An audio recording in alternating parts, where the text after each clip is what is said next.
हम लोग जो पिछला क्लास में क्या पढ़ लिए थे,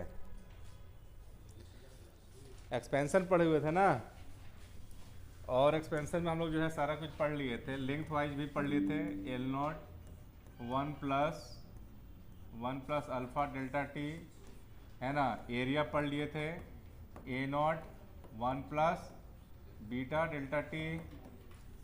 वॉल्यूम पढ़ लिए थे, V naught one plus gamma delta T. और यहाँ तक डेंसिटी भी पढ़ लिए थे, जो डेंसिटी जो दे रखा है ना यहाँ पे, ये भी टॉपिक पढ़ लिए थे ही ना, एज अ फाइनल रिलेशन।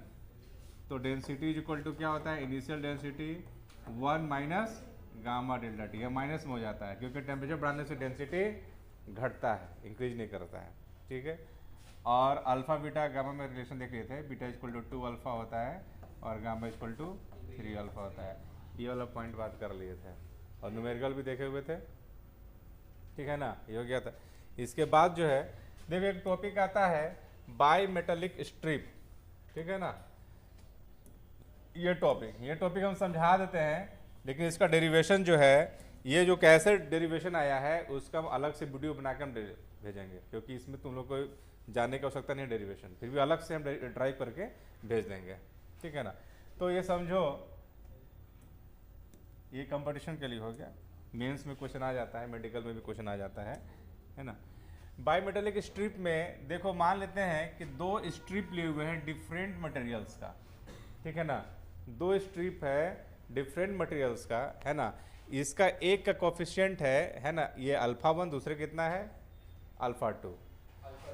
अब दे रखा है अभी फिलहाल जो टेम्परेचर है, किस टेम्परेचर है, टी नोट। टी नोट पे क्या है, दोनों को वेल्ड कर दिया गया है यहाँ पे, सेम लेंथ कितना है एल नोट, ठीक है। और देखो दोनों का बीच का जो सेपरेशन है ना, वो क्या मान के चला है, डी क्या है, यहाँ से यहाँ तक का बीच का डिस्टेंस, ठीक है ना, डिस्टेंस हो गया। इसके लिए अगर L1 बात किया जाए तो L1 टेम्परेचर डेल्टा टी यदि राइज करते हैं तो उसके लिए यही इक्वेशन आ जाएगा, और L2 कितना आएगा, इसके लिए ये आएगा। जितना ज़्यादा अल्फा का वैल्यू होगा उतना ज़्यादा क्या होगा, लेंथ इंक्रीज करेगा, है कि नहीं। लेंथ के साथ साथ इक्वेशन में दिख रहा है कि अगर अल्फा इंक्रीज करेगा तो लेंथ भी इंक्रीज करेगा। यदि क्वेश्चन में दे दिया है कि अल्फा 1 क्या है, अल्फा 1 जो है ज़्यादा है अल्फा 2 से, तो इसका मतलब क्या हो गया कि ये जो लेंथ है ना, इसका वाला जो है, ये लेंथ ज़्यादा इंक्रीज करेगा इसके कंपैरिजन में, नीचे वाले कंपैरिजन में। अगर लेंथ इसका इंक्रीज करेगा, क्योंकि दोनों वेल्ड है, तो इस टाइप से एक हो जाएगा कंस्ट्रक्शन जो है ना। इसका लेंथ ज़्यादा दिख रहा है ना, ये ज़्यादा कर्व हो गया, ये छोटा कर्व है ना, वेल्ड किया गया है, इसीलिए ऐसा शेप बन जाएगा जब टेम्परेचर को राइज करेंगे। समझ में आया। तो ऐसे क्वेश्चन में है ना, ये टी नोट टेम्परेचर है, अब मान लेते हैं टेम्परेचर बढ़ा के एट टेम्परेचर टी पे इसका शेप हो गया ऐसे। क्यों शेप हुआ, क्योंकि दोनों क्या है, वेल्ड किया गया है, और इसका अल्फा 1 ज़्यादा है, इसलिए ज़्यादा ये क्या हो गया, लेंथ इंक्रीज हो गया इसके रेस्पेक्ट में, ठीक है। तो क्वेश्चन पूछा जाता है कि मान लेते हैं कि ये जो है सेंटर पे यदि एंगल थीटा बना रहा है, तो इसका एवरेज रेजिस्टेंस कितना होगा, रेजिस्टेंस बोल रहे हैं, एवरेज रेडियस कितना होगा, है ना। तो इसका फॉर्मूला जो आता है एवरेज, इसको बस याद रखेंगे, है ना, न्यूमेरिकल में आएगा, फॉर्मूला पुट कर देना है, डी जो दे रखा है, D divide by alpha 1 minus alpha 2 into rise in temperature, है ना। ये इसका क्या होता है, फॉर्मूला होता है, ठीक है। अब इसका डेरिवेशन हम भेज देंगे अलग से, ठीक है। इसको उतारो, वैल्यू कितना होगा, यदि उसका क्या है, दोनों का बीच का डिस्टेंस जो है दे रखा है, डिस्टेंस डी जो है दे रखा है ना, अल्फा 1 अल्फा 2 की वैल्यू दे रखा है, और कितना टेम्परेचर राइज किया है वो भी दे रखा है। बस फॉर्मूला बेस्ड क्वेश्चन था, इसका डेरिवेशन तो हम अगला ये तुम लोग को भेज देंगे वीडियो जो है, फिलहाल यहाँ पे जरूरत नहीं है, हम अलग से भेजेंगे, जिसको इंटरेस्ट होगा देख लेगा, ठीक है ना। तो ये हो गया है ना, ये बाई मेटेलिक स्ट्रिप। इसके बाद जो है एक आध क्वेश्चन अगर होगा तो करते हैं, चलो ये वाला क्वेश्चन करते हैं, ठीक है। ये क्वेश्चन जो है बोल रहा है द डेंसिटी ऑफ वुड,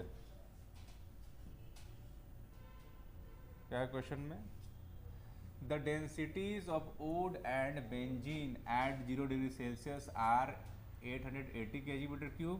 ये किसका है, ये है वुड का, एंड 900 kg/m3 किसका है, ये है बेंजीन का रेस्पेक्टिवली। दोनों का जो है ये गामा वाट, ये वुड का और ये बेंजीन का दोनों का गामा का वैल्यू दे रखा है। सवाल है at what temperature will piece of wood just sink in benzene, है ना, बेंजीन में क्या करेगा, सिंक कर जाएगा। समझ में आ रहा है?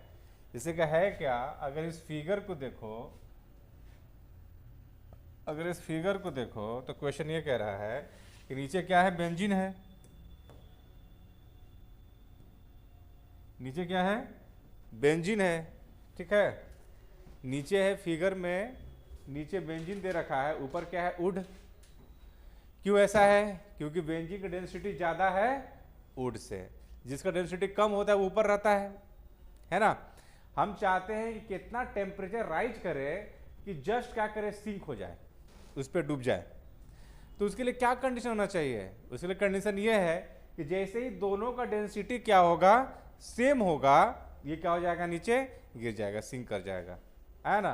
तो बस करना क्या है, दोनों का डेंसिटी जो है, final density after rising temperature, दोनों का डेंसिटी क्या हो जाना चाहिए, सेम हो जाना चाहिए। डेंसिटी सेम कर देंगे, सोल्व करेंगे, आंसर आ जाएगा। ठीक है, करो, क्वेश्चन लिख लियो हो।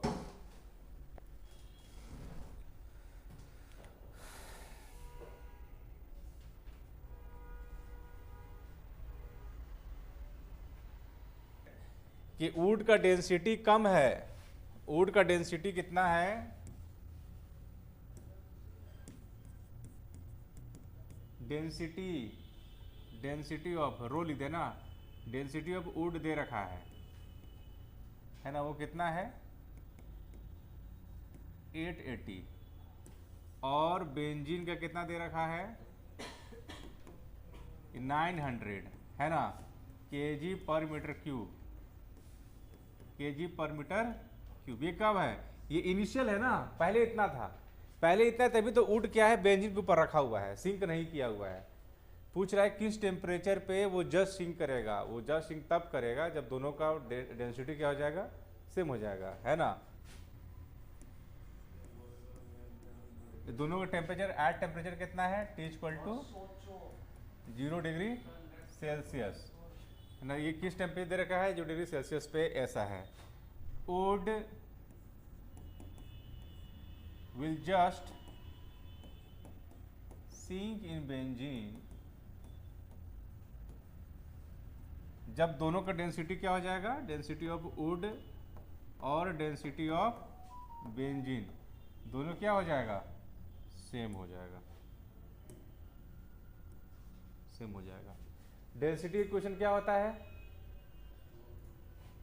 डेंसिटी क्या होता है, डेंसिटी होता है rho naught 1 minus gamma delta T होता है ना, ये ना होता है, ये होता है, माइनस में हो जाता है ना डेंसिटी, रो नॉट। ये रो नॉट किसके लिए है, ये है किसके लिए, ये वुड के लिए, ये वुड के लिए है, ये किसके लिए रो नॉट, बेंजीन के लिए, बेंजीन के लिए rho naught 1 minus gamma delta T, ये बेंजीन के लिए है, ये वुड के लिए है, ठीक है ना। आप देखो रो नॉट कितना दे रखा है, इसका वुड का कितना है, 880, 1 माइनस गामा, गामा कितना दे रखा है, गामा वुड का कितना दे रखा है, इतना दे रखा है 1.2 10⁻³ और डेल्टा टी कितना है वही तो निकालना है। इसका दे रखा है कितना 900, 1 माइनस गामा कितना है 1.5 10⁻³ इंटू डेल्टा टी। दोनों को डेंसिटी को इक्वल कर दिया, after rise temperature delta T, दोनों का डेंसिटी क्या कर दिया, सेम कर दिए, ताकि उस पर क्या कर जस्ट सिंक कर जाए। आंसर तो यहाँ लिखा हुआ है, चलो सोल्व कर देते हैं। 0 0 कट गया, है ना, और कटेगा किसी चीज से, 2 से काट दे 44, ये रहा 45, जरा इसको करो, इसको तोड़ेंगे तो 44 माइनस 1 तो कितना हो जाएगा, 44 हो जाएगा, minus 44 into 1.2 10⁻³ into delta T, इधर क्या बचेगा 45 minus 45 into 1.5 into 10⁻³ into delta T.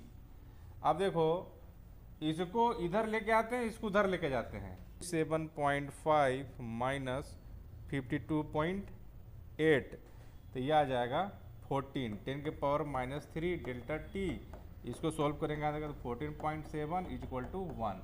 अब यहाँ से फाइनल जो है डेल्टा टी निकाल लेते हैं, तो डेल्टा टी का जो वैल्यू आएगा वो आ जाएगा, डिवाइड करना पड़ेगा ना जी, इसको सब मल्टीप्लाई होता जाएगा, डिवाइड में हो जाएगा, तो 1 डिवाइड बाई 14.7 इंटू 10⁻³ या लिख सकते हैं 1000 ऊपर चला गया, नीचे आ जाएगा 14.7।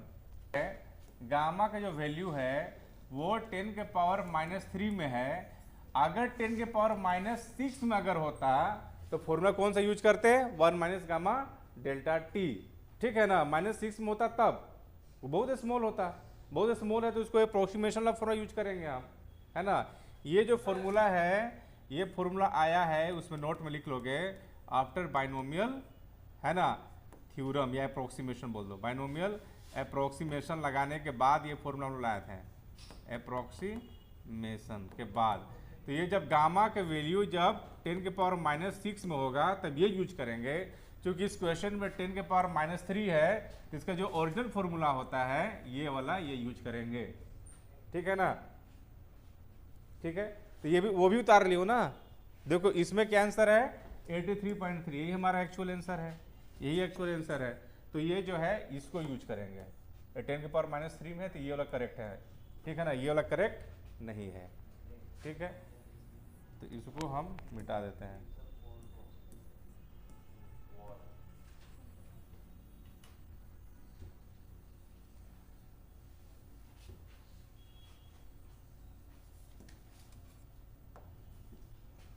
आप नोट करके लिख लीजिए यहीं पे, या फिर अलग से पेज लेते हैं, है ना, नोट करके लिख लीजिएगा।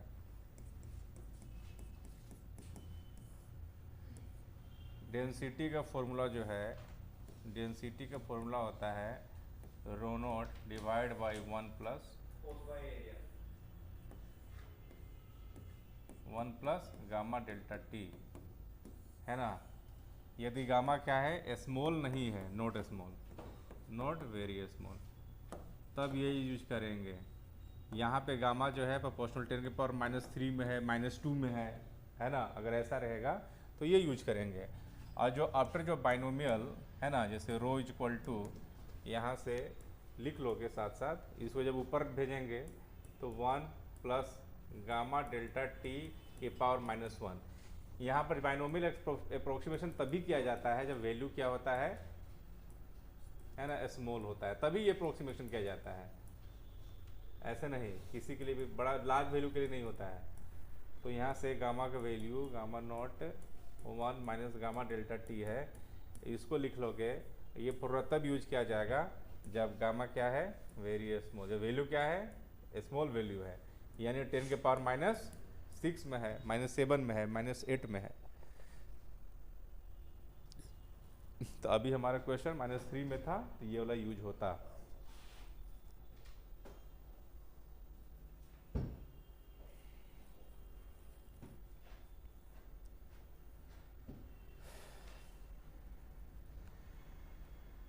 तुम्हारे बोर्ड लेवल में इतना करके नहीं पूछेगा, तुम्हारा बोर्ड लेवल में जब भी गामा का वैल्यू देगा ना वो 10⁻⁻6 में देगा, यानी वहाँ पर अक्सर यही वाला पुट करना होगा, लेकिन कंपटीशन में कर देगा ऐसा, जैसे भी क्वेश्चन था। हटा देना इसको, लंबा चल गया इस टॉपिक जो है ये वाला।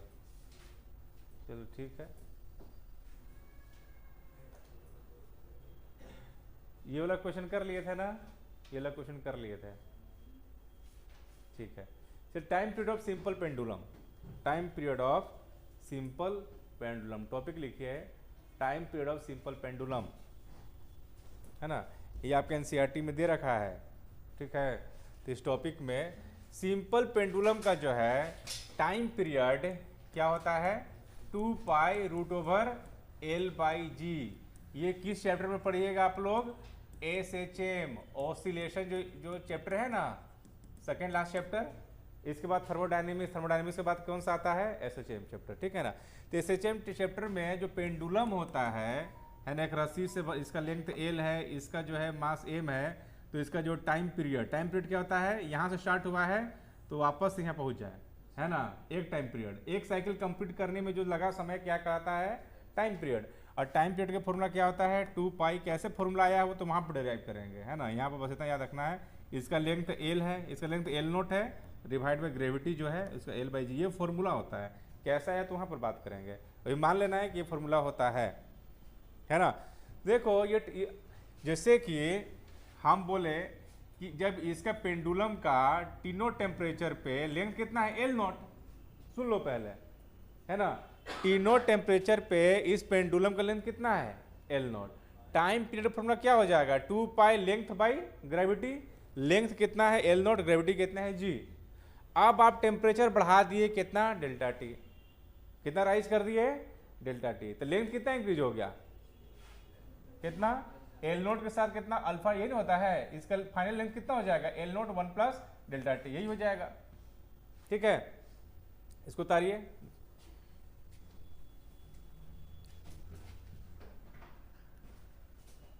यहाँ गलती लिख दिया ना, L note 1 plus alpha delta T, ये लेंथ हो जाएगा ना इसका। आफ्टर टेम्परेचर राइज, जब डेल्टा टी राइज किए हैं तो लेंथ कितना हो जाएगा, L note 1 plus alpha delta T, ये लेंथ हो जाएगा। ठीक है, तो टाइम पीरियड क्या हो जाएगा, तो टाइम पीरियड 2 पाई, इसका लेंथ कितना है, जो लेंथ है आफ्टर फाइनल लेंथ जो है एल, वो इतना हो गया डिवाइड बाई ग्रेविटी।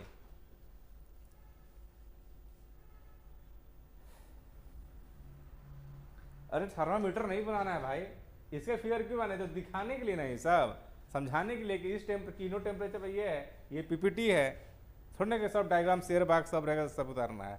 ऐसे पेंडुलम दिखाओ, दिस इज पेंडुलम, ये जो पेंडुलम दिखा ना ऐसे पेंडुलम, ये पेंडुलम है ना। टीनो टेम्परेचर पे लेंथ एल नोट है, टाइम पीरियड कितना है, T naught equal to 2 pi root over length बटा ग्रेविटी, ये दिखाओ।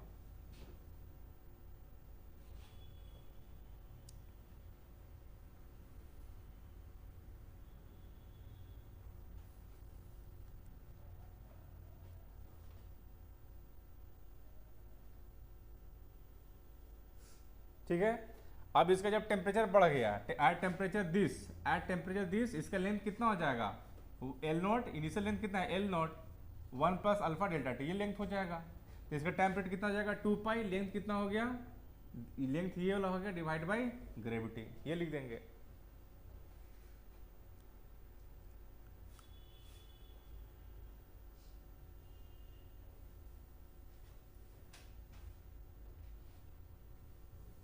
समझ में आ गया ना यहाँ तक। अब यहाँ पर इसको, ये तो वैल्यू आ गया, अब यहाँ पर इसको क्या करेंगे, अप्रोक्सीमेशन करेंगे, है ना। तो क्या किया गया है, तो देखिए,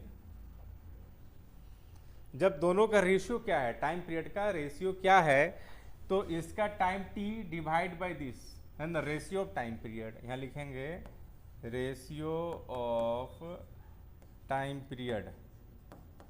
पीरियड, यही सवाल पूछा जाएगा, रेशियो टाइम पीरियड कितना है, इसका time T, final time T divide by T note, इसका वैल्यू कितना है ना, यहाँ डायरेक्ट शॉर्ट कर दिया गया है, इसको जो हम यहाँ लिख देते हैं रेशियो टाइम पीरियड, है ना।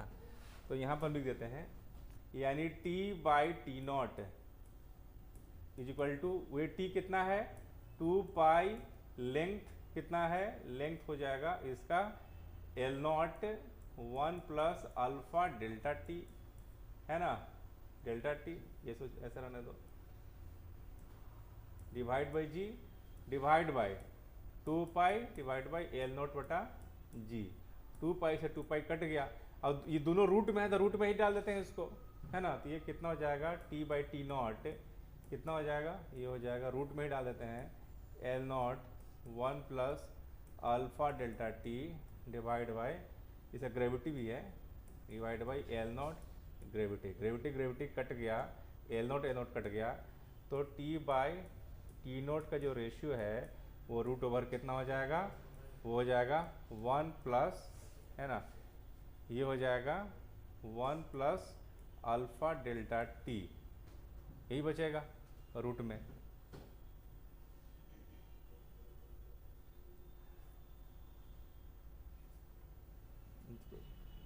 क्योंकि ए नोट कट गया है ना, ये हो गया। ठीक है, अब यहाँ पर अप्रोक्सीमेशन करेंगे फिर से, T by T not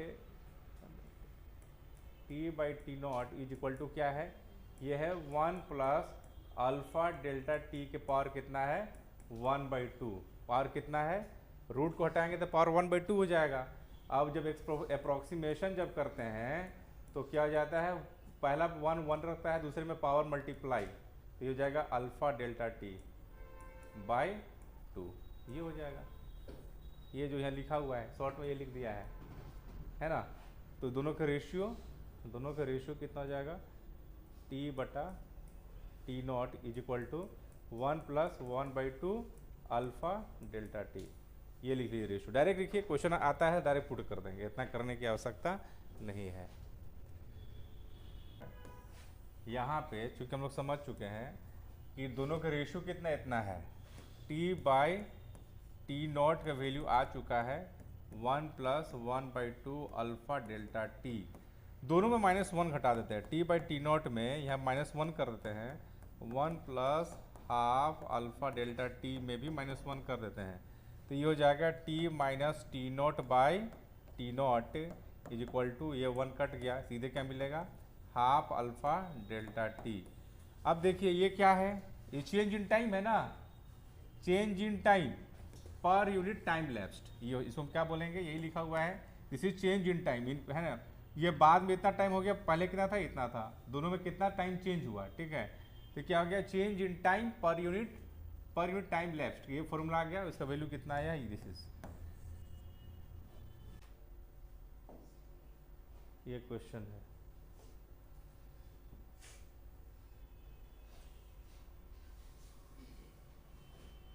question लिखने के बाद क्वेश्चन में क्या क्या दे रखा है, एक पेंडुलम क्लॉक है, consist of an iron rod, है ना, इसमें दे रखा है एक आयरन रॉड है ना, इसका जो है मास दे रखा है, connect west, it is design to keep correct time at 20 degree Celsius. Correct time कब देता है ना, एट इनिशियल टेम्परेचर कितना पे 20 डिग्री सेल्सियस, और फाइनल टेम्परेचर पे पूछ रहा है कितना, 40 डिग्री सेल्सियस से पूछ रहा है, तो राइज इन टेम्परेचर कितना है यहाँ पे 20 डिग्री है, ठीक है। हाउ फास्ट और slow will it go in 24 hours, है ना, 24 घंटा में कितना स्लो हो जाएगा टेम्परेचर बढ़ाने पे। क्वेश्चन समझ में आया क्या है, यानी इसका इनिशियल टी नोट कितना दे रखा है 24 आवर्स, सेकेंड में चेंज करेंगे बाद में। क्वेश्चन में क्या बोल रहा है कि एक सिंपल पेंडुलम है, क्या है, सिंपल पेंडुलम है जो करेक्ट टाइम कितना टेम्परेचर पर देता है 20 डिग्री सेल्सियस पे।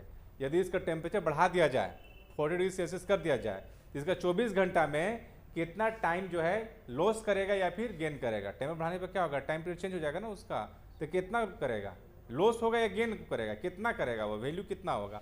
तो इसका अल्फा की वैल्यू दे रखा होगा ना क्वेश्चन में, अल्फा की वैल्यू कितना है 1.2 10 के पावर -6, देख रहे हो ना 10 के पावर -6 में होता है ना, 1.2 10 के पावर -6, 1.2 10 के पावर -6, ठीक है। तो हमको चेंज निकालना है। अच्छा फॉर्मूला पढ़ा था t minus T note divide by T note, ऐसा था ना, क्या था 1 plus half alpha delta T. ये क्या है, चेंज इन टाइम हुआ ना, t माइनस टी नोट क्या है, चेंज इन टाइम, तो चेंज इन टाइम ही तो निकालना है, चेंज इन लॉस या चेंज इन गेन वही निकालना है। तो इसको हम लिख सकते हैं delta T by T note.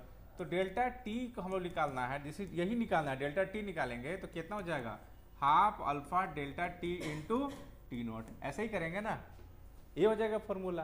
क्योंकि हमको चेंज इन निकालना है, चेंज निकालना है, टाइम का चेंज कितना है, चाहे गेन में हो या फिर स्लो में हो, है ना। तो इसे फॉर्मूला पुट करेंगे, आंसर आ जाएगा 1/2 अल्फा का वैल्यू हो गया 1.2 10 के पावर -6, राइज इन टेम्परेचर कितना है 20 डिग्री हो गया ना, और टी नोट कितना है 24 घंटा है, 24 इंटू 1 घंटा में 3600 सेकेंड में चेंज कर दिया, तो कितना हो जाएगा 2 से 12 बार में।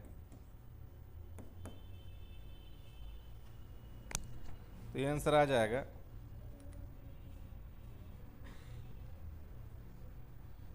1.2 इंटू 20। अरे कौन सा आ गया, कहाँ से बज रहा है, कुछ है यू नहीं है, खराब हो गया हुआ है। 1.2 इंटू 20 इंटू 12 इंटू 36 तो हो जाएगा 1368। बचा क्या 10 के पावर -6 आइए 36 ना तो 10 के पावर 2 हो गया तो 10 के पावर -4 हो गया ना 10368 10 के पावर -4 ये हो गया। कितना चेंज इन टाइम होगा आंसर किस टाइम में दे रखा है 1.04 सेकेंड। ठीक है 1.04 सेकेंड। तो जब इसको -4 करेंगे तो 1 2 3 4 1.0368 ये सेकेंड हो जाएगा ना क्योंकि सेकेंड में चेंज कर दिए हैं तो ये आंसर हो जाएगा। अप्रोक्सीमेशन क्या कर सकते हैं 1.04 सेकेंड। इतना टाइम बढ़ाने से इतना सेकेंड का अंतर पड़ेगा 24 घंटे में। लिख लिए ना। इसके बाद टॉपिक आएगा स्पेसिफिक हीट मोलर। क्या का टॉपिक आएगा स्पेसिफिक हीट किसे कहते हैं, मोलर स्पेसिफिक हीट किसे कहते हैं और हीट कैपेसिटी किसे कहते हैं, है ना। तो टॉपिक आएगा अभी। तो what is specific heat. Specific heat क्या है।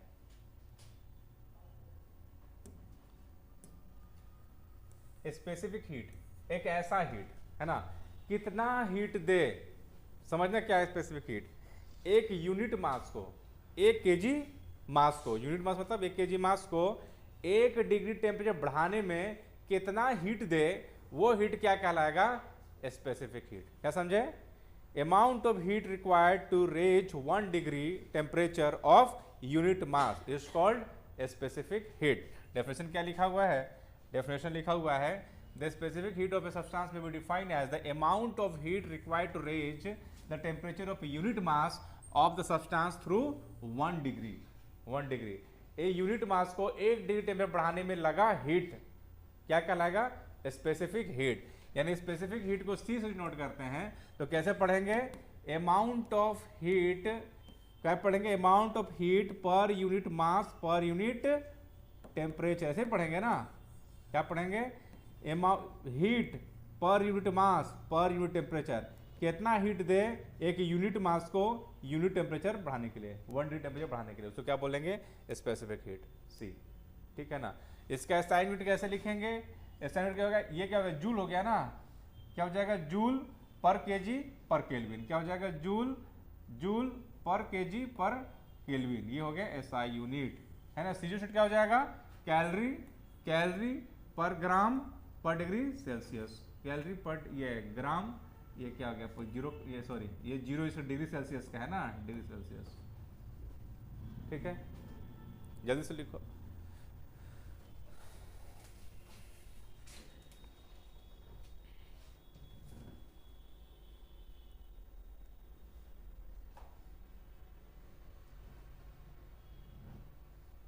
ये लेक्चर तो बड़ा ही होते जा रहा है। तीसरा क्लास है ना इसका, चौथा क्लास है, तीसरा क्लास है शायद इस चैप्टर का, चौथा है। तीसरा होगा। सेकेंड क्लास में थर्मल एक्सपेंशन पढ़ाए थे, दूसरे क्लास में ये तीसरा क्लास है।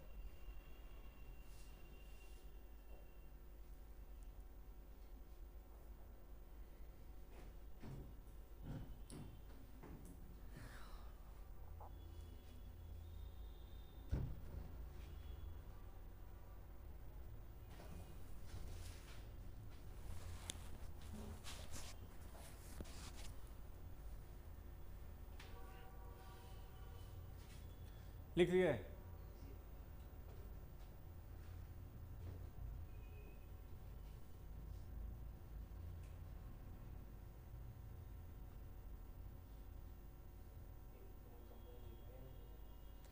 इस पर टॉपिक आएगा मोलर स्पेसिफिक हीट। तो कोई चेंज नहीं होगा, मोलर कह दिया तो ये यहाँ यूनिट मास, सिर्फ स्पेसिफिक हीट बोलेंगे तो यूनिट मास का हो गया, और मोलर बोल देंगे तो 1 मोल मास का हो जाएगा।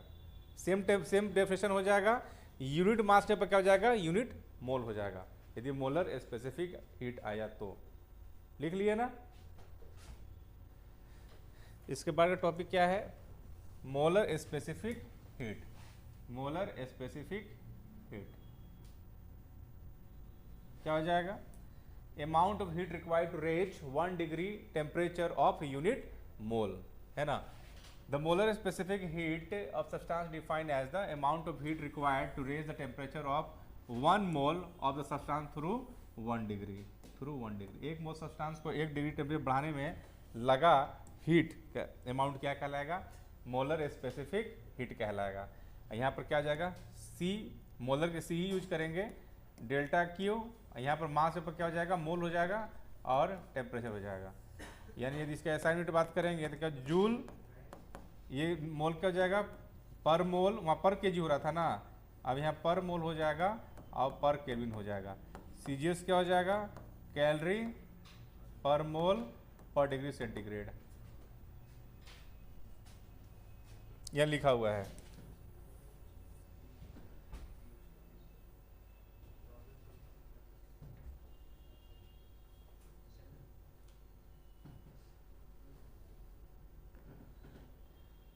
जब क्रॉस मल्टीप्लाई करेंगे तो हीट का वैल्यू कितना हो जाएगा, ANC delta T, cross multiply करेंगे तो।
हो गया क्या, लिख लिए, लिख लिए।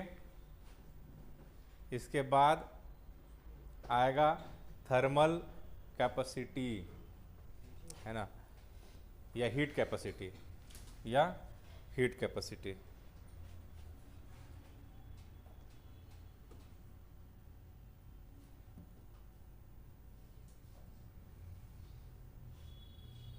दिस इज हीट कैपेसिटी, पढ़ ले रहे हो ना, हीट कैपेसिटी।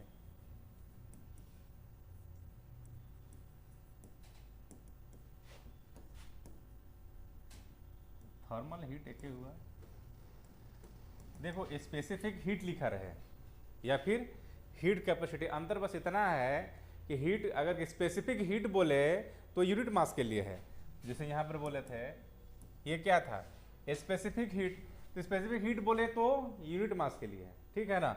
तो जैसे कि 130 अगर क्रॉस मल्टीप्लाई करेंगे तो हीट कितना चाहिए, MC डेल्टा T, यहाँ लिख लेना, है ना। हीट का फॉर्मूला क्या हो जाएगा, MC डेल्टा T। मोलर वाला में क्या, ये स्पेसिफिक हीट में क्या था, M multiply, molar specific heat दे रहेगा तो या मोल से मल्टीप्लाई, है ना, जो उसमें किए थे, ठीक है ना। ये किसमें है, स्पेसिफिक हीट वाले में लिखना, ठीक है। अगले लेकिन ये स्पेसिफिक हीट है, मोलर स्पेसिफिक हीट है ना, ये क्या हीट कैपेसिटी है। यानी देखो स्पेसिफिक हीट तुम पढ़े उसके बाद क्या पढ़े, मोलर स्पेसिफिक हीट पढ़े, स्पेसिफिक हीट पढ़े। अभी क्या पढ़ने जा रहे हो, हीट कैपेसिटी, हीट कैपेसिटी। तो देखो स्पेसिफिक हीट में यूनिट मास को, है ना, 1 डिग्री टेम्परेचर को रेज करना है। और मोलर स्पेसिफिक हीट में, है ना, यूनिट मास को यहाँ पर यूनिट मोल को 1 डिग्री टेम्परेचर राइज करना है, ठीक है। लेकिन हीट कैपेसिटी कहेंगे तो वहाँ पर सिर्फ ये बात किया जाएगा कितना हीट दे, है ना, कि सिर्फ 1 डिग्री टेम्परेचर बढ़ जाए। यहाँ पे यूनिट मास और यूनिट मोल के बारे में चर्चा नहीं किया गया है ना। Amount of heat required to raise the temperature of 1 degree is called heat capacity. इसमें बस यही है, इसमें इसका बात नहीं किया जाएगा। यानी ये क्या हो जाएगा, the heat capacity of body defined as the amount of heat required to raise the temperature through 1 degree. यानी कि इसका हमको बस सी लिखना पड़ेगा, इसको हम लोग ए से डिनोट करते हैं, तो ए से हम कैसे लिखेंगे, देखो तो amount of heat required per unit temperature, यानी मास आएगा ना ही मोल आएगा। तो एस क्या हो जाएगा, एस हो जाएगा delta Q by delta T, ठीक है ना, ये चीज है। अब फिर इसको क्या, चूंकि हम लोग जानते हैं सी इज इक्वल टू क्या होता है, delta Q divide by M delta T, है ना, ऐसा हम लोग जानते हैं। तो यहाँ से कंफ्यूज नहीं हो रहे हो कि ये सब क्या लिख दिए, वो तो समझाने के लिए था, इसको मिटा देते हैं।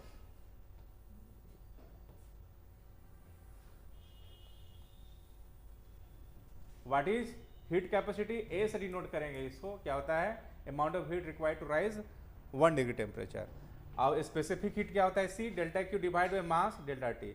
इसमें देखो अगर इसको यहाँ इतना, ये क्या है delta Q by delta T, it is heat capacity. M उधर भेज दो, एम इंटू सी, इधर क्या बचेगा, delta Q by delta T. Delta Q by delta T क्या होता है, एस होता है, क्या होता है, एस। तो what is specific heat capacity, mass into specific heat. What is heat capacity, जा मास इंटू स्पेसिफिक हीट, वही लिखा हुआ है यहाँ पे। व्हाट इज हीट कैपेसिटी समझा दिए कैसे लिखा गया है, यहाँ शॉर्ट में लिख दिया, मास इंटू स्पेसिफिक हीट, ठीक है ना, S equal to M into सी।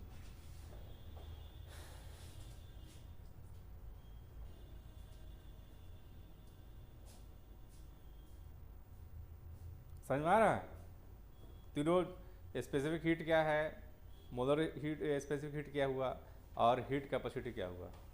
अब आएगा टॉपिक वाटर इक्विवेलेंट। अब इस टॉपिक पे बहुत लोगों को समझ में नहीं आता, व्हाट इज वाटर इक्विवेलेंट।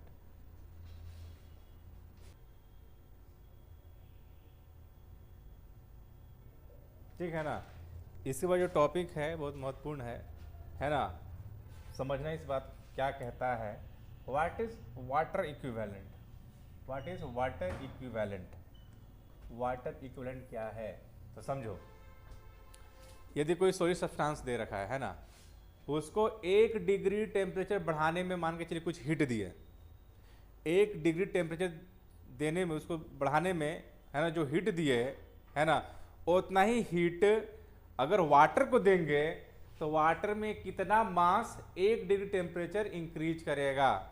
समझे बात, जैसे कोई सॉलिड बॉडी है, जैसे यहाँ पे देखो, इस कोई सब्सटेंस है वाटर को छोड़ के, है ना, वाटर को सब्सटेंस को हम हीट दे रहे हैं, क्या दे रहे हैं, हीट दे रहे हैं, तो इसका टेम्परेचर कितना चेंज हुआ, 1 डिग्री कितना हो गया, इंक्रीज कर गया, ठीक है ना।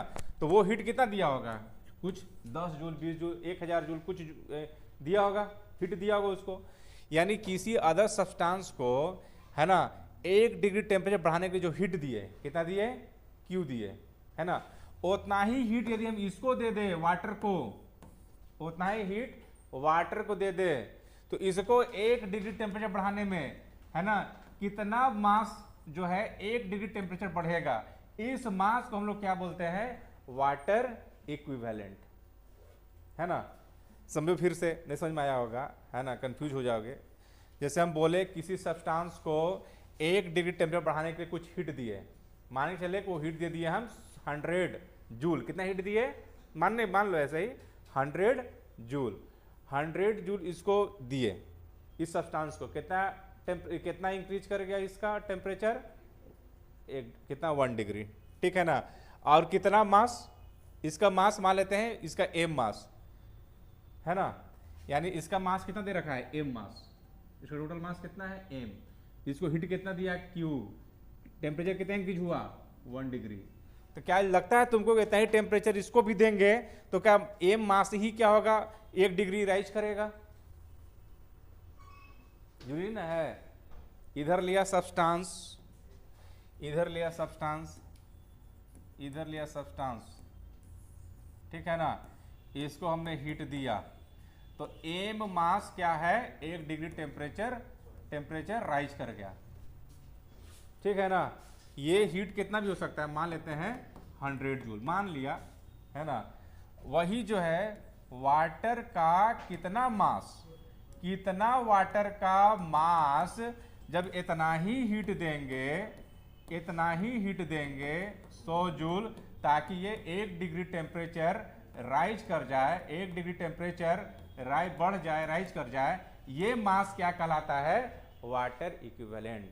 वाटर इक्विवेलेंट क्या होता है, मास ऑफ वाटर, ठीक है ना। समझे बात हम क्या बोले ना, समझ गए बात इस फिगर से। अब इसी को हम डेफिनेशन वाइज देखते हैं, क्या है ये कह रहा है, वाटर इक्विवेलेंट क्या है, it is amount of water, है ना। तो अमाउंट ऑफ वाटर है, what is water equivalent, it is amount of water that is required to consume the same quantity of heat as the substance does for unit rise in temperature, जो हम बोले हैं, है ना। और समझने के लिए हम क्या किए हैं, इसको जैसे मान लो कि इसको हम हीट कितना दिए हैं, क्यू हीट दिए हैं, और क्यू हीट का फॉर्मूला क्या हो जाता है, what is Q equal to क्या होता है, एम सी डेल्टा टी होता है ना, एम इसका सब्सटेंस का, एम सी डेल्टा टी। मान लो इसको हीट का, ये हीट जो है क्यू का वैल्यू कितना है, इतना, ठीक है, इतना ही हीट हम यही दिए, इसको उतना ही हीट इसको हम देंगे, इतना ही हीट में इसका कितना एम वाटर का, और सी क्या हो जाएगा वाटर का, और राइज टेम्परेचर उतना ही करना है, समझे। दोनों को हम लोग क्या कर दिए, इक्वल कर दिए, दोनों को हम इक्वल कर दिए, तो ये जो मास आएगा यही क्या आ जाएगा, वाटर इक्विवेलेंट, वाटर इक्विवेलेंट। समझ में आ गया बात, उतारो।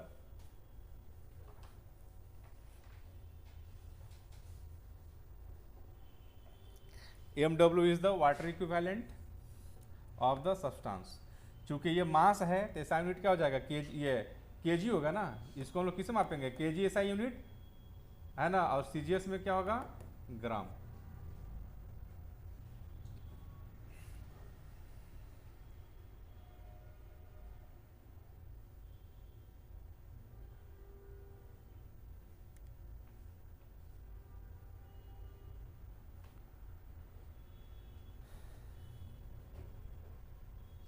ये तो लोग समझ में आ गया वाटर इक्विवेलेंट क्या होता है, समझ में आ गया। वाटर इक्विवेलेंट क्या है, मास ऑफ वाटर है ना, जो इतना ही हीट देंगे जितना इसको जो है किसी सब्सटेंस को 1 डिग्री टेम्परेचर बढ़ाने में हीट दिया गया है, उतना ही हीट अब उसको देंगे तो कितना मास 1 डिग्री टेम्परेचर राइज करेगा, वो मास क्या कहलाता है, वाटर इक्विवेलेंट।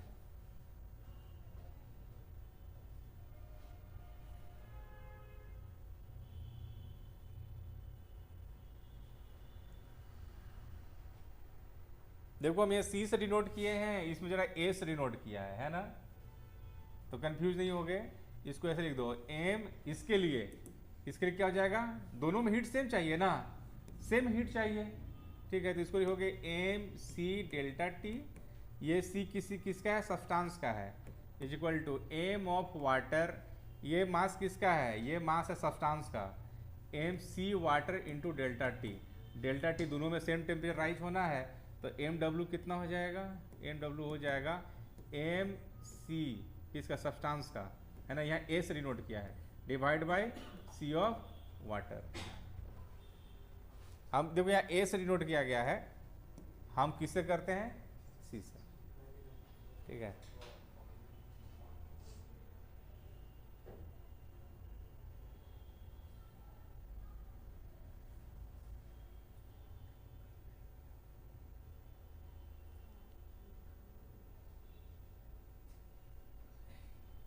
लिख लिए क्या? नहीं लिखे? ये इसको किससे असाइनमेंट क्या हो? केजी और सीजीएस क्या हो जाएगा? सीजीएस क्या हो जाएगा? ग्राम। सीजीएस क्या हो जाएगा? ग्राम, क्योंकि मास है ना, वाटर का मास है। इसका अलग से डेफिनेशन जो है हम यहाँ पर लिख दिए हैं, फिर से दोबारा से हम वाटर इक्विवेलेंट के बारे में यहाँ पे लिख दिए हैं, ठीक है ना, दोबारा से हम यहाँ पे लिख दिए हैं क्या। तो वाटर इक्विवेलेंट दोबारा से लिखे हुए हैं, जानबूझ से लिखे हैं ताकि ये टॉपिक जो है कितना बार समझाते हैं समझ में नहीं आता लोगों को। तो क्या है डेफिनेशन, फिर से पढ़ देते हैं। The water equivalent of a body defined as the mass of water which requires the same amount of heat as is required by the given body for the same rise of temperature, ठीक है। और water equivalent is equal to mass of water, mass of water is equal to क्या आया था? M C divide by C of water, ही आया था ना, ये आया था। चूंकि हम लोग ये फॉर्मूला में सी ऑफ वाटर कितना होता है, स्पेसिफिक वाटर का जो होता है वो कितना 1 होता है, इसलिए जब हम इसको 1 वैल्यू यहाँ पर पुट करते हैं, 1 का वैल्यू, तो डायरेक्ट कोई बुक में जो डायरेक्टली क्या होता है W=MC भी लिखा रहता है। जो अभी क्या लिखा हुआ था, अभी ये फॉर्मूला लिखा हुआ था MC divide by C of water, ये सी ऑफ सब्सटेंस है, किसी सब्सटेंस का है, divide by C of water था फॉर्मूला में, लेकिन इसका वैल्यू 1 पुट कर देंगे तो डायरेक्टली क्या हो जाएगा, ये MW जिसको सिर्फ W से डिनोट किया गया है यहाँ पे, है ना, ये क्या हो जाएगा M इंटू सी। कंफ्यूज हो गए? फिर से एक बार, ये हो गया शॉर्टकट में, एक बार फिर से, ये से इससे इसको इतना कैसे लिख दिया है, हम समझ रहे हैं क्या कहें बाबा, वाकई समझ में नहीं आया। ठीक है, फिर से जो है आपकी जो है लास्ट है, वाटर इक्विवेलेंट को कहीं कहीं क्या कर रहा है, W से भी डिनोट कर रहा है और कहीं कहीं MW से भी डिनोट कर रहा है। इसमें कंफ्यूज नहीं हो गए? पहला बात, वाटर इक्विवेलेंट क्या है, एक मास है, क्या है, मास ऑफ वाटर, ये बात समझ में आ गया। What is water equivalent? It is mass of water, ठीक है ना। ये वो मास है जैसे कि हम ले लिए यहाँ पर सब्सटेंस, समझना है ना, यह सब्सटेंस ले लिए हैं और यहाँ पर क्या लिए हैं, वाटर, वाटर है, ये सब्सटेंस है, इसको हम मान के चलो क्या दिए, Q हीट दिए। अब हीट का वैल्यू क्या होता है, MC डेल्टा T होता है, ये फॉर्मूला होता है हीट का फॉर्मूला, है ना। अब इसको टेम्परेचर कितना राइज किया है, 1 डिग्री। एक सब्सटेंस को 1 डिग्री टेम्परेचर बढ़ाने में जो हीट दिया, वो हीट का वैल्यू क्या होता है, MC डेल्टा T, है ना। ये इसका मास है, ये किसका मास है, मास ऑफ सब्सटेंस का है, this is mass of substance, है ना। अब ये जो C है, या इसको ऐसे लिख सकते हैं, mass of substance specific heat of substance into delta T, ऐसा लिख दिया, ठीक है। हम बोल रहे हैं कि यही हीट जब इसको दिया जाए, यही हीट इसको देंगे हम, है ना, यही हीट हम दिया Q, कितना दिए, MACS डेल्टा T, इतना ही हीट जब हम वाटर को देंगे तो क्या लगता है, इसमें 1 डिग्री टेम्परेचर कितना मास को इंक्रीज हुआ था, MS mass of this substance, क्या उतना ही मास 1 डिग्री टेम्परेचर बढ़ेगा, जरूरी नहीं है वाटर में, हो सकता है कि ये 5 किलो जो है ना, अगर हम 1000 जूल दिए हैं तो 5 किलो सब्सटेंस का टेम्परेचर 1 डिग्री बढ़ा है, लेकिन वही हीट जब हम इसको 1000 सेम हीट दिए इसको, तो हो सकता है कि 5 किलो 1 डिग्री बढ़ा था तो ये 4 किलो बढ़ेगा, 1 डिग्री बढ़ेगा, तो ये 4 किलो क्या कहलाएगा, वाटर इक्विवेलेंट, ठीक है ना। तो इसको सेम जब ये हीट दिए तो मान के चलते हैं 1 डिग्री टेम्परेचर कितना वाटर का बढ़ा, M ऑफ वाटर इतना, है ना, इतना ही मास वाटर का 1 डिग्री टेम्परेचर बढ़ा, ठीक है। अब इसी मास को हम लोग क्या बोलते हैं, वाटर इक्विवेलेंट, ठीक है। तो इस दोनों में हीट क्या दिए हैं, सेम दिए हैं, है ना। इसमें हीट इक्वल टू इसमें हीट Q2, इसमें हीट के वैल्यू कितना हो जाएगा, mass of this substance specific heat of this substance rise in temperature, इसको हीट दिए हैं तो कितना वाटर होगा, तो इसको लिख सकते हैं, इसमें हीट का वैल्यू क्या हो जाएगा, इसमें इसका, चूंकि इसका स्पेसिफिक का वैल्यू कितना हो जाएगा, CW। हर सब्सटेंस का स्पेसिफिक हीट का वैल्यू क्या होता है, अलग अलग होता है, ठीक है ना। इसका मान लेते हैं CW, ये जो हीट जो है CW, अब सेम टेम्परेचर राइज करना है तो ये हो जाएगा। तो इसमें हीट दिए तो इसमें कितना हो जाएगा, मास ऑफ वाटर, उस वाटर के स्पेसिफिक हीट और सेम टेम्परेचर राइज करना है, ठीक है। तो इस जितना वाटर मास जो है राइज किया है, इसी मास को हम लोग क्या बोलते हैं, वाटर इक्विवेलेंट। तो ये हो जाएगा, ये क्या काट दिए जी, ये अब ये ना कटेगा, ठीक है, ये नहीं कटेगा, तो ये हो जाएगा MsCsCW। This is main formula, this mass of water is called water equivalent, water equivalent. क्योंकि ये मास है तो इसको केजी या ग्राम में मापेंगे, केजी या ग्राम मापेंगे, ये मेन फॉर्मूला है, यही मेन। चूंकि कहीं कहीं जो है इसको W से डिनोट करता है, ये M/C है ना, ये M/C है, और कहीं CW का CGS में वैल्यू कितना होता है, 1, कितना वैल्यू होता है, 1। तो यहाँ पर 1 पुट करेंगे तो डायरेक्टली W छोड़ क्या हो जाता है, MC हो जाता है ना। उतारो अब इसको उतारिए, लो तुम लो।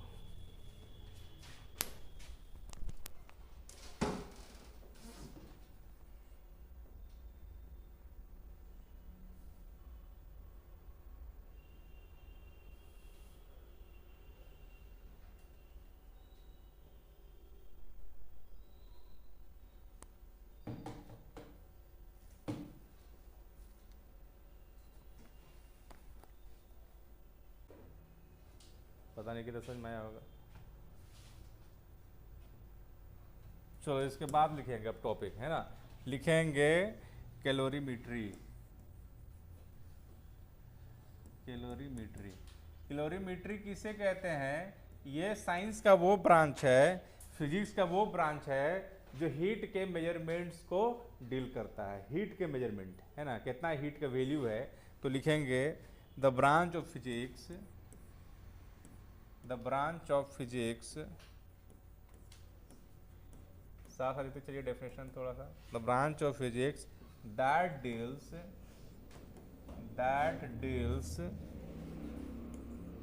with the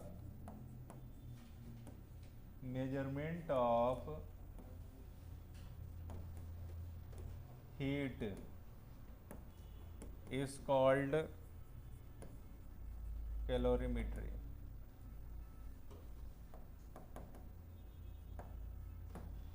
Calorimetry.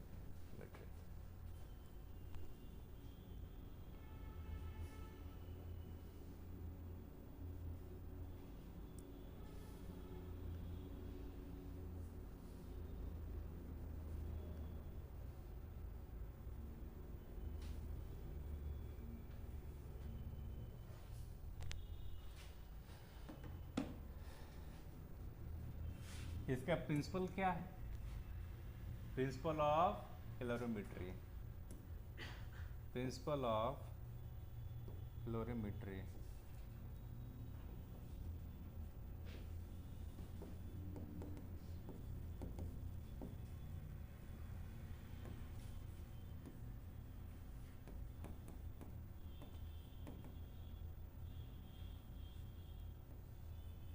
प्रिंसिपल क्या कहता है, कहता है मान लीजिए दो ऑब्जेक्ट को आप टच करा रहे हैं, एक हॉट बॉडी है और दूसरा बॉडी क्या मान लेते हैं, कोल्ड बॉडी है, इधर क्या है, कोल्ड बॉडी है। हीट किधर से किधर फ्लो करेगा जी, हॉट से कोल्ड, है ना। यहाँ से जो है मान के चलते हैं, जैसे ये 100 डिग्री सेल्सियस है, ये मान लेते हैं 20 डिग्री सेल्सियस है, ऐसा कुछ टेम्परेचर मान लेते हैं। तो हॉट बॉडी से जो है कोल्ड बॉडी में क्या करेगा, हीट फ्लो करेगा। कब तक हीट फ्लो करेगा, जब तक दोनों का टेम्परेचर सेम ना हो जाए, ठीक है ना। तो जितना ये हॉट बॉडी हीट लॉस करेगा उतना ही कोल्ड बॉडी उससे हीट गेन करेगा। तो इसका स्टेटमेंट क्या कहता है कि it states that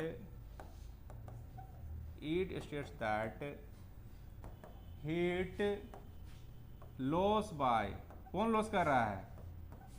hot body ना, hot body is equal to heat gain. Gain कौन कर रहा है? Cold body. दोनों क्या होगा? इक्वल होगा। Provided there is no exchange of heat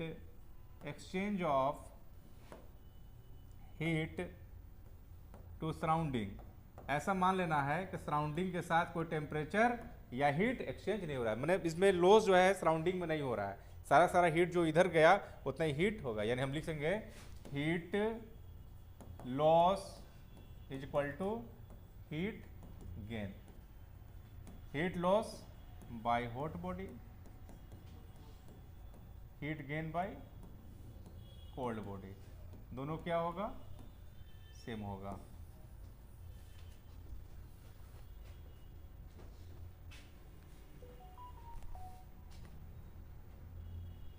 तुरंत स्टार्ट किए हैं क्लास। चैप्टर का आगे बढ़ ही नहीं रहा है। Change of state,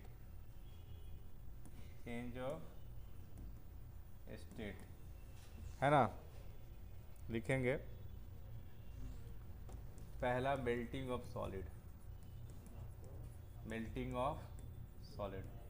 solid melt कैसे करेगा? सॉलिड को आप हीट दीजिएगा तो मेल्ट कर जाएगा, है ना। यानी सॉलिड लिखेंगे ऐसे, सॉलिड भी हम लोग हीट देंगे तो क्या हो जाएगा? लिक्विड। वेपोराइजेशन ऑफ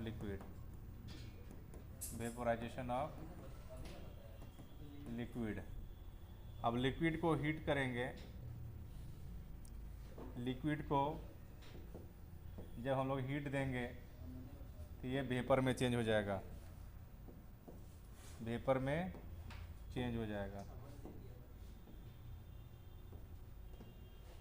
तीसरा कंडेंसेशन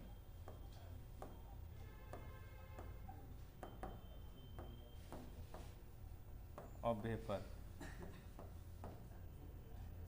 वेपर को कूल करेंगे तो वापस से ये लिक्विड में आ जाएगा। चौथा फ्रीजिंग ऑफ लिक्विड,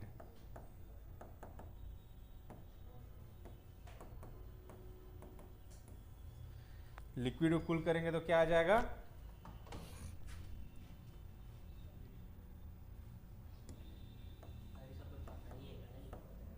क्या करेंगे? टॉपिक है, हमको क्या पता तुम होशियार है कि गधा है, हमको नहीं ना पता है, हमको तो सारा बात लिखवाना है। हो गया ना, लिखिए ना। अब लिखेंगे लेटेंट हीट। क्या लिखेंगे? Latent heat. जब किसी बॉडी में हीट देते हैं तो क्या होता है? उसका टेम्परेचर इंक्रीज करता है ना। जब किसी बॉडी में लड़का जब किसी बॉडी में जब हम हीट देते हैं तो उसका टेम्परेचर क्या होता है? इंक्रीज करता है ना। तो ये तो जनरली क्लियर है कि अभी तक जितना भी बॉडी में हीट दिए हैं उसका टेम्परेचर इंक्रीज किया है, लेकिन लेटेंट हीट वो हीट है जिसमें क्या बॉडी भी हम लोग टेम्परेचर देते हैं तो उसका जो है टेम्परेचर इंक्रीज नहीं करता है। ये क्या करता है? फेज चेंज करता है। लेटेंट हीट वो हीट है जब किसी बॉडी को हीट देते हैं, लेटेंट हीट, तो उसका टेम्परेचर इंक्रीज नहीं करता है, उसको क्या करता है? फेज चेंज करता है। जैसे अगर आइस है तो आइस 0 डिग्री सेल्सियस पे क्या है? आइस है, ठीक है ना। अब इसको हम क्या कर रहे हैं? हीट दे रहे हैं। हीट दिया तो ये किस में चेंज हो गया? वाटर में। किस में चेंज हो गया? आइस वाटर में चेंज होगा ना, लेकिन टेम्परेचर कितना रहेगा? 0 डिग्री सेल्सियस। यानी सॉलिड एक फेज था से लिक्विड फेज में, जब क्या कि ये फेज चेंज किया, क्या किया, फेज चेंज किया।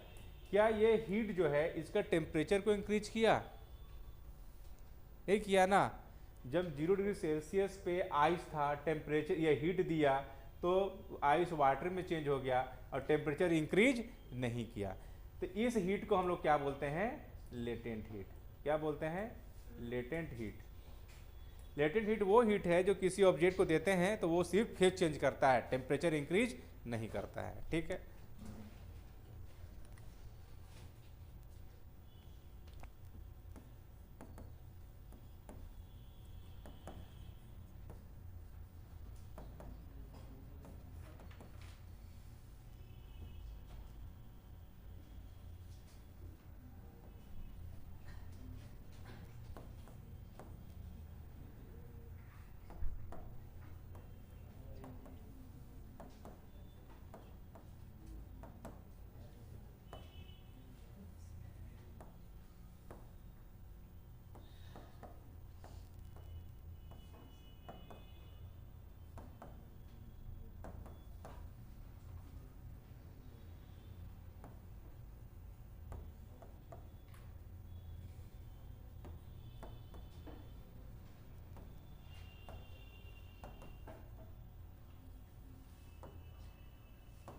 लेटेंट हीट क्या है, amount of heat required to change the state of unit mass. इसका स्टेट क्या कर रहा है, चेंज कर रहा है ना, of substance at constant temperature. Temperature क्या है, constant, and pressure. Temperature constant temperature और प्रेशर पे फेज चेंज करने वाले हीट को क्या कहते हैं हम लोग, लेटेंट हीट। लेटेंट हीट दो प्रकार का होगा, latent heat of fusion and latent heat of vaporisation.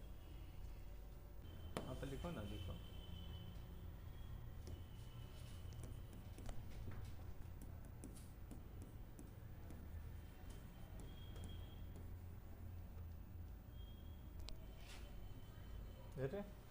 ये सब कर दिया।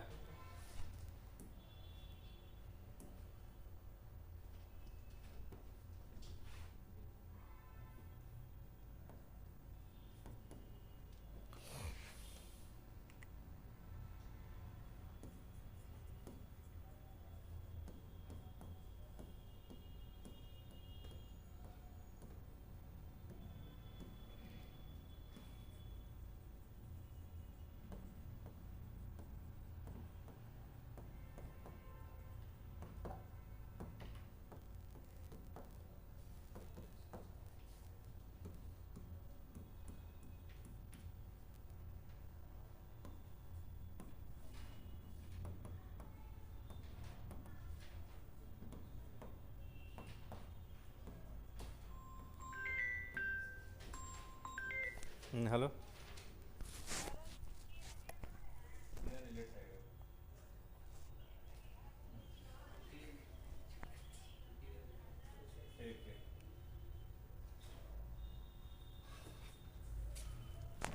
लेट लगेगा मतलब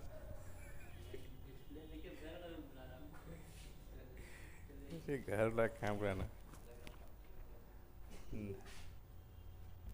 क्या बोल रहे हैं, टॉपिक क्या लिए हैं, मान लेते हैं मास एम। जैसे मान लेते हैं कि आइस लिए हैं, आइस का मास कितना है एम, और आइस को हमको फेज चेंज करना है ना, सॉलिड से लिक्विड। तो कितना हीट देंगे इस प्रोसेस में, है ना। तो जितना ज़्यादा मास होगा आइस का उतना ज़्यादा हीट देना पड़ेगा उसको फेज चेंज करने के लिए। तो जैसे लिए हुए हैं, मान लेते हैं कि मास एम लिए हैं सब्सटेंस का, सब्सटेंस कुछ भी हो सकता है जो क्या करा, वो undergoes a change from one state to another, है ना। वो वाटर से वेपर हो या फिर सॉलिड से लिक्विड हो, है ना, उसका फेज क्या कर रहा है, चेंज कर रहे हैं। तो उसको कितना हीट रिक्वायर चाहिए इस प्रोसेस के लिए, है ना। तो जो हीट चाहिए वो प्रोपोर्शनल टू मास होगा। जितना ज़्यादा आप मास लीजिएगा उसको फेज चेंज करने के लिए उतना ज़्यादा क्या देना पड़ेगा, हीट देना पड़ेगा। ये तो क्लियर है ना। जितना ज़्यादा मास ले लीजिएगा उतना ज़्यादा उसको क्या देना पड़ेगा, हीट देना पड़ेगा उसको फेज चेंज करने के लिए।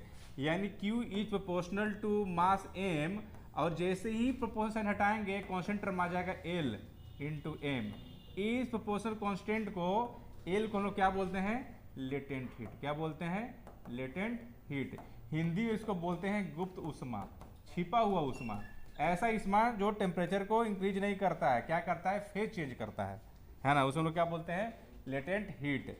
यानी Q इक्वल टू क्या हो गया, M इंटू एल, ये फॉर्मूला है, आपको याद रखना है। ये फॉर्मूला तब यूज करेंगे जब वहाँ पे किसी भी सब्सटेंस का फेज चेंज हो रहा होगा, है ना। यानी एल इक्वल टू क्या हो जाएगा, Q by M. Latent heat क्या होता है, हीट पर यूनिट मास, और इसका एसआई यूनिट क्या हो जाएगा, जूल पर केजी ऐसे यूनिट, है ना। या फिर सीजीएस में क्या लिखेंगे, calorie per gram. It is two types. Latent heat दो प्रकार का होता है, latent heat of fusion and latent heat of vaporisation. तो it is two types, it is two types, it is two types. दोनों को यहीं पे एक साथ लिख देते हैं। पहला क्या है, latent heat of fusion,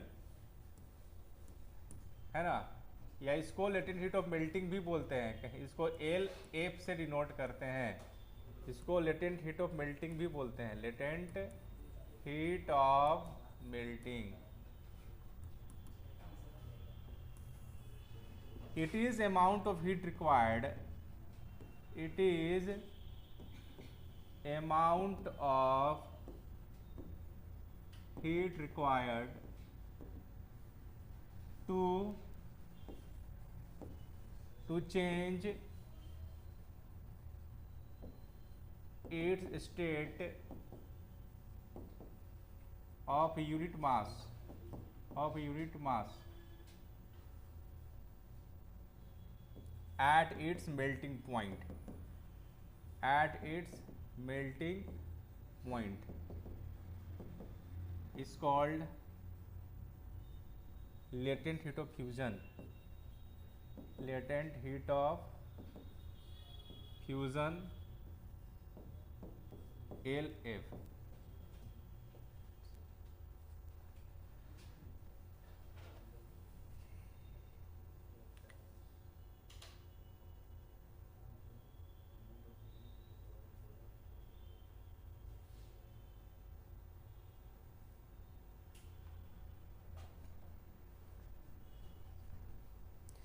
change in state में क्या लिखेंगे, लिख देना, सॉलिड टू लिक्विड, है ना, फेज चेंज कर रहा है ना। मेल्टिंग पॉइंट पे क्या होगा, सॉलिड, आइस सॉलिड में था, मेल्ट हुआ तो क्या हो जाएगा, लिक्विड में। जैसे हम ले लिए यहाँ पे एग्जांपल के लिए, ये आइस है ना, ये 0 डिग्री सेल्सियस पे हीट दिया, है ना, ये क्या बन गया, वाटर बन गया सेम टेम्परेचर पे, यानी 0 डिग्री सेल्सियस। तो इस हीट को हम लोग क्या बोलेंगे, latent heat of, latent heat of fusion. इसको क्या बोलेंगे, latent heat of fusion LF बोलेंगे, ठीक है ना। और इसका आइस के टर्म में जो है, इसका जो वैल्यू जो है हम बता लिख देते हैं, है ना। इसको हीट के लिए फॉर्मूला जो हम लोग यूज करेंगे, ये जो हीट क्यू देंगे, इस क्यू का फॉर्मूला क्या हो जाएगा, कितना मास आइस का, एम मास आइस के लिए हुए हैं, है ना, तो एम इंटू एल एफ, यही होता है ना फॉर्मूला, ये हीट का फॉर्मूला यूज करेंगे।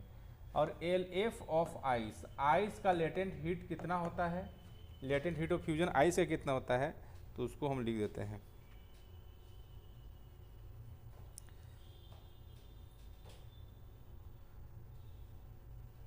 एल एफ का हीट ऑफ फ्यूजन इसका होता है 3.33 10 के पावर 5 kg जूल पर केजी, जूल पर केजी, ये SI यूनिट में हो गया। अब इसी को जब हम इसको सीजीएस में लिखेंगे तो आ जाएगा 80 किलो कैलोरी पर केजी, चेंज करेंगे तो ये हो गया, ठीक है। तो लेटेंट हीट ऑफ फ्यूजन क्या होता है, समझ में आ रहा है ना जी। वैसे ही दूसरा क्या हो जाएगा, दूसरा हो जाएगा latent heat of vaporisation, vaporisation, इसको एल भी बोल देते हैं, है ना। तो क्या हो जाएगा, it is amount of heat required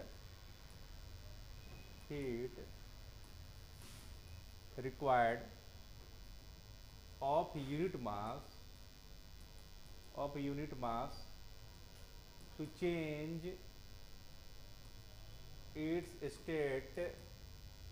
state को चेंज करना है, लेकिन इस बार कहाँ से, from liquid to vapour, liquid से गैस में चेंज करना है, liquid to vapour at its boiling point,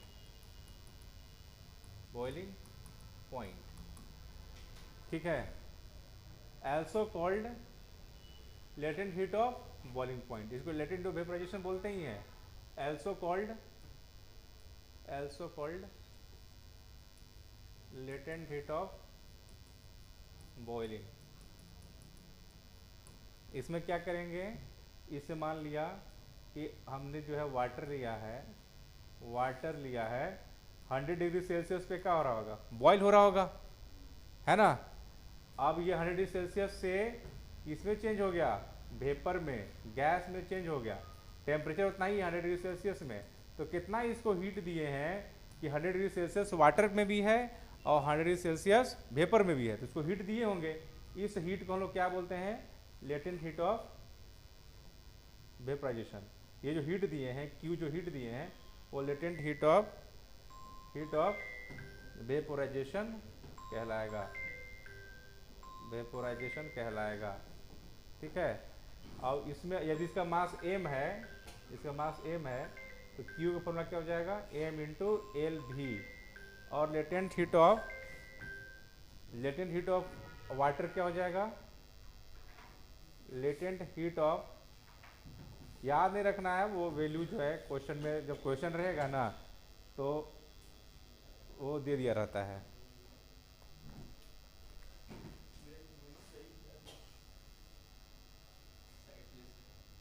जब नहीं रे, अभी चलेगा, अभी बहुत लंबा क्लास चलेगा। जूल पर केजी या 540 किलो कैलोरी पर केजी, बता रहे हो इसको।